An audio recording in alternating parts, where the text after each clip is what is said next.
Dios les bendiga. Bienvenidos a nuestra clase. Hoy vamos a dar la última de nuestra serie acerca del carácter cristiano ideal.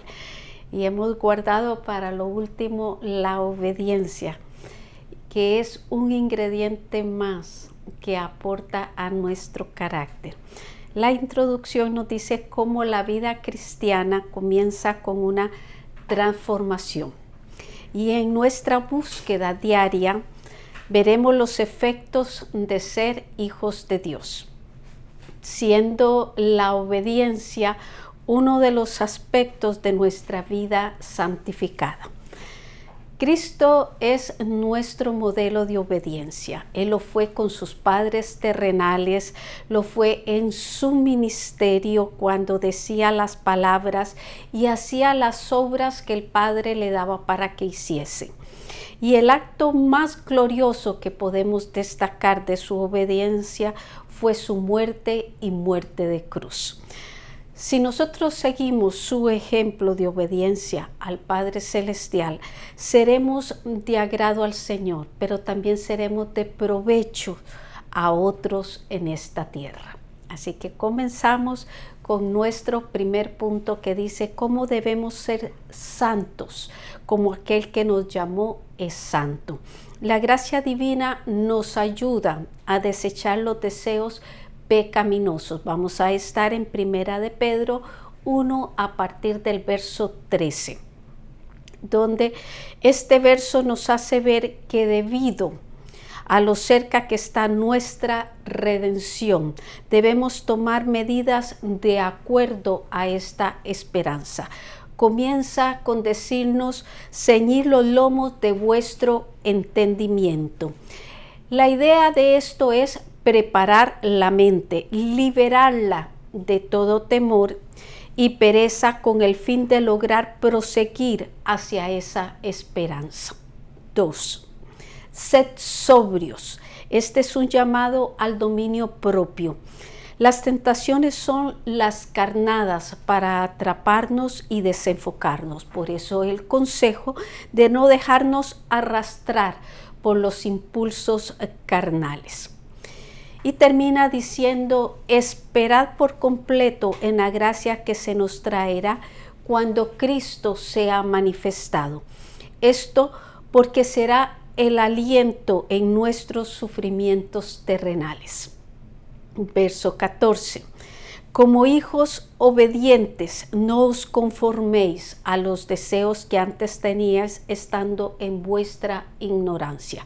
Como hijos obedientes, dice el verso, así nos da la identidad que tiene el creyente, porque somos hijos de adopción, Romanos 8:15, por el sacrificio de Cristo. Los creyentes judíos y gentiles podemos llamarle Padre a nuestro Dios.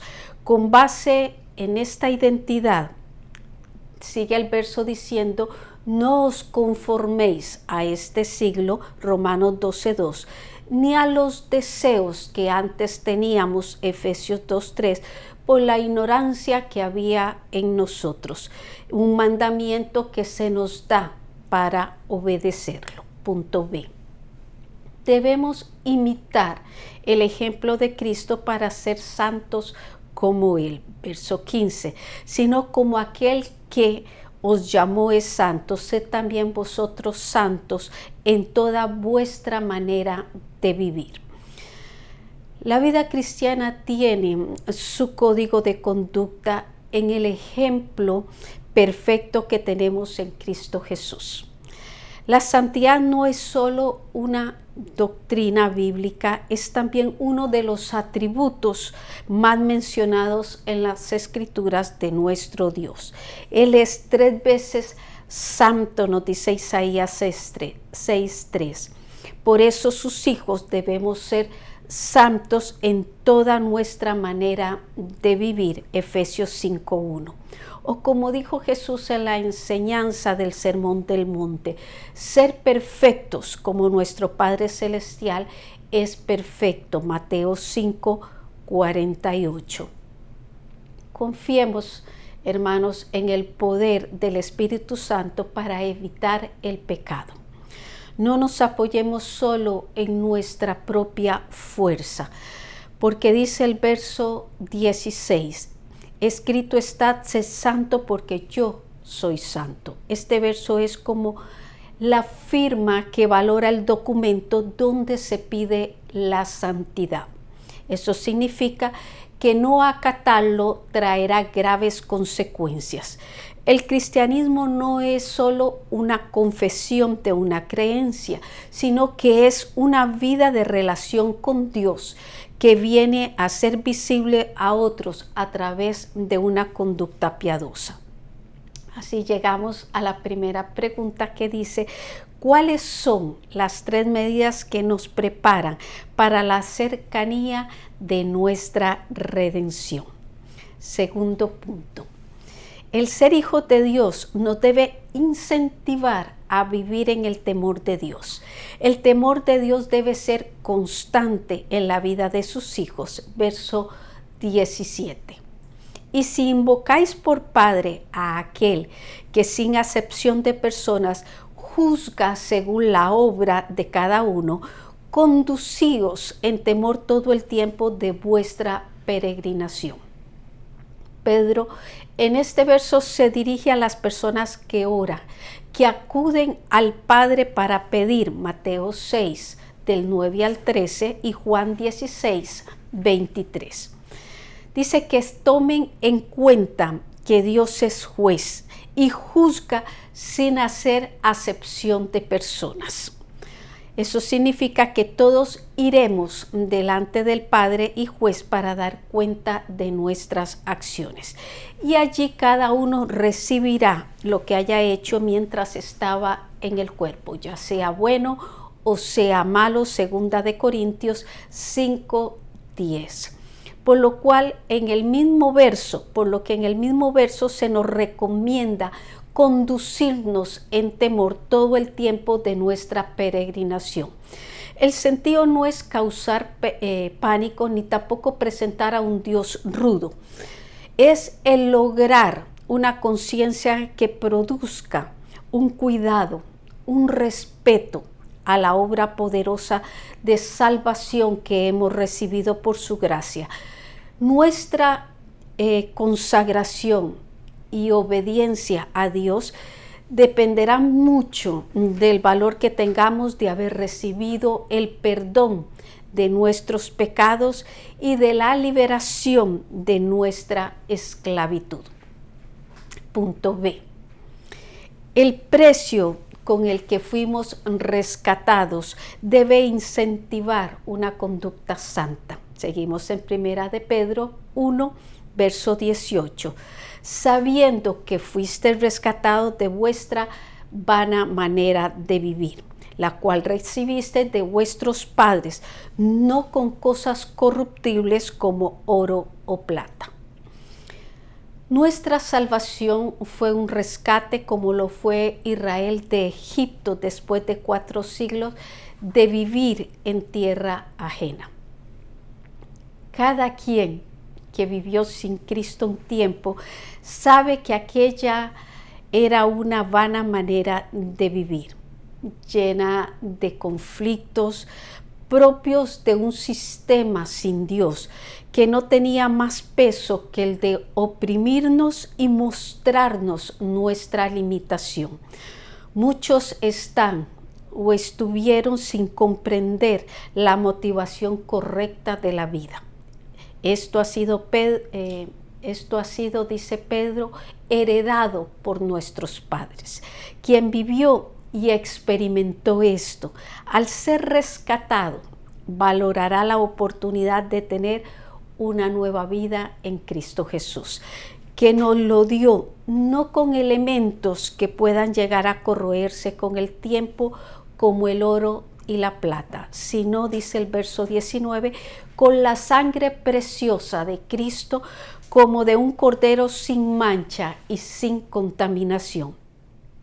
Su sangre no solo sirve para limpiarnos del pecado, sino que nos devuelve al propósito original de Dios, restableciendo una mente, un corazón, un espíritu que sepa distinguir entre lo bueno y lo malo, con una autoridad que nos otorga propósito en todo lo que vivimos para gloria del Padre y rescate de otros. Segunda pregunta: ¿quiénes irán delante del Padre y juez a dar cuentas? Punto 3. La obediencia a la verdad está vinculada con la pureza espiritual. Cristo es el medio para llegar a Dios y lograr una vida obediente. Verso 20. Ya destinado desde antes de la fundación del mundo, pero manifestado en los postreros tiempos por amor de vosotros. Este es uno de los versos que deben de ser conocidos por todo el mundo, que muestra la presencia divina o lo que se conoce en la Biblia como el anticipado conocimiento de Dios, Hechos 2:23. Cristo no fue un as de la manga que se sacó por el accidente del pecado. Él fue destinado para morir por nosotros. Antes, dice, de la fundación del mundo. Eso significa que fue antes de que Adán y Eva pecaran. Este acto previsto representa una seguridad para nosotros en esta vida y la venidera. Debe también despertar nuestra confianza en Él para obedecerlo. Pedro agrega la ejecución de la destinación, que fue su manifestación, su entrada en los postreros tiempos, llevándonos a su primera venida. Estos postreros días comenzaron con la manifestación de la gracia de Dios en Cristo. Y el porqué de esta obra poderosa, dice Pedro, fue el amor.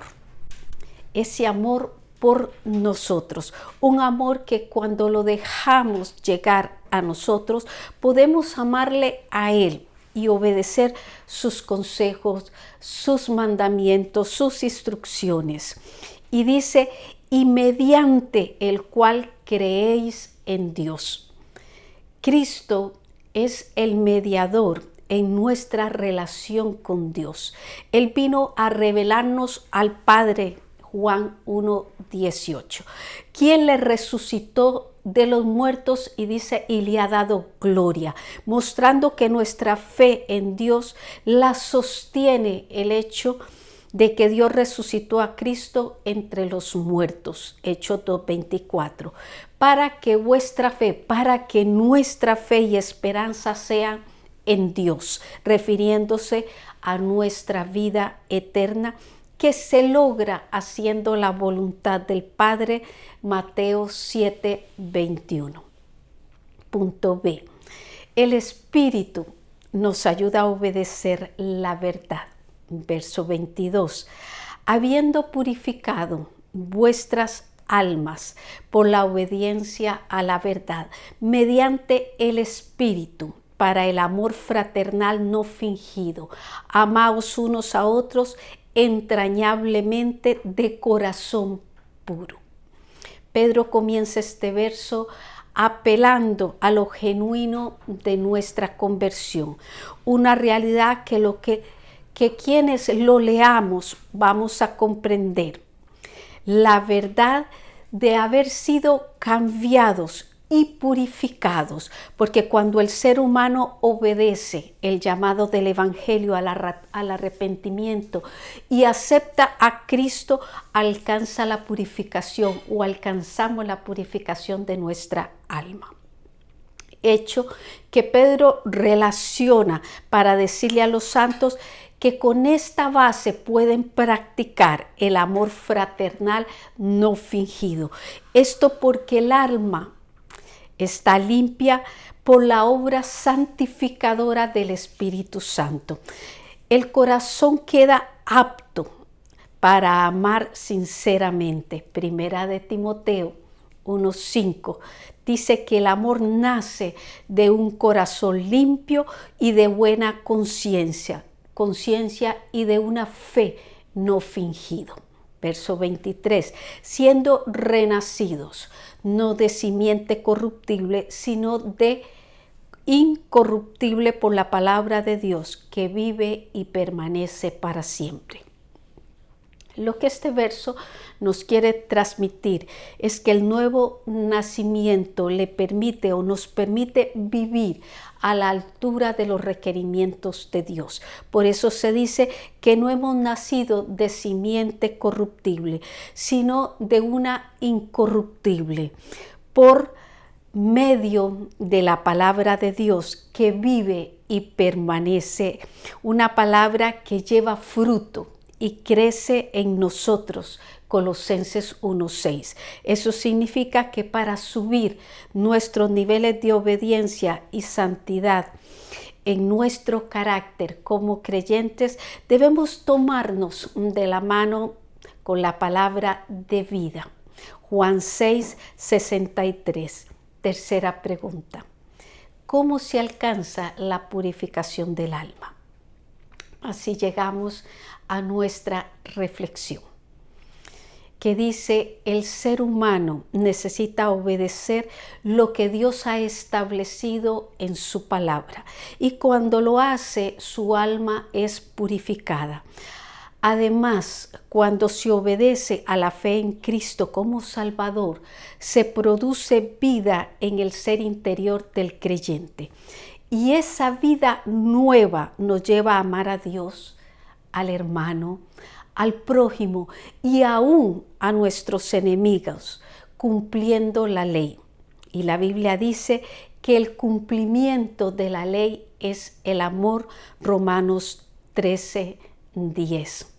Por eso te invito a estar firme en tu posición en Cristo, que te defiendas esa salvación, esa gracia poderosa que Dios manifiesta a través de un ministerio, como lo hizo Pablo en 2 de Corintios 10 del 3 al 5, cuando dijo: aunque andamos en la carne, no militamos, no servimos según la carne, porque las armas de nuestra milicia no son carnales, sino poderosas en Dios para la destrucción de fortalezas, derribando argumentos y toda altivez que se levante contra el conocimiento de Dios, y llevando cautivo todo pensamiento a la obediencia a Cristo. ¿Por qué? Porque ¿cuál es el pensamiento en su corazón? Tal es, nos dice Proverbios 23:7. Y los espero en la siguiente serie, que va a ser con la primera clase. La administración comienza en casa. Va a ser una capacitación para los santos. Dios les bendiga.